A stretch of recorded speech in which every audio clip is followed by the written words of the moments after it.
At its core, Train Planet is a narrative-based game that focuses on decision-making and resource management. The credits page includes goals and 3 counters for the Killer, Achiever, and Explorer player type. Socializers also have a voting system they can utilize by picking Play with Voting on the main menu. Here you'll see if a player hits the 1 through 4 number on the keyboard, it'll increment the voting system on the right. For clarity, I'm removing narration for the beginning of this presentation. Remove narration. In the add-ons menu is an available microtransaction, Insight. It allows you to see the possible outcomes of each event that you choose during gameplay. We'll enable that for now. Here you can see the microtransaction in effect, as I hover over each option. The player may also select a difficulty at the beginning, which changes their starting resources. For the first level, outcomes are randomly selected by the game after each selection is made.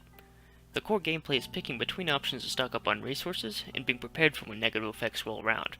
To assist with physical disabilities, all buttons have visual feedback and provide an audio effect even with narration off.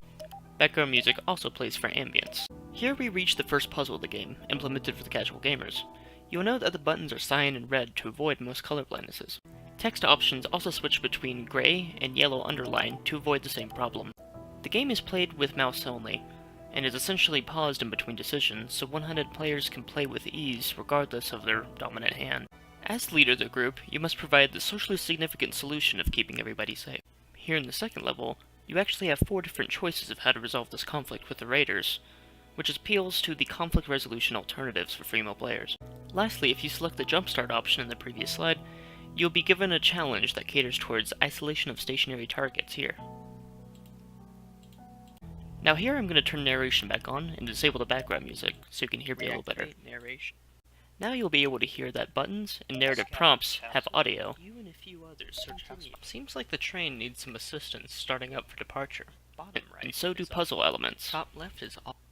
Middle left is offline. By selecting the tutorial, you'll be shown how to make effective gameplay decisions, as well as mimicking actual gameplay by forcing you to make those decisions. Possible lose conditions will also be presented to you, Welcome to the tutorial. as well as narration. All text in the game is written in Open Dyslexic, which is a font that's easier for dyslexic players to read. As already shown, players can disable both narration and music if they have auditory processing disorders. Players with dyscalculia also have the resource list at the bottom of the screen to automatically perform calculations for them, as well as retain that information through gameplay.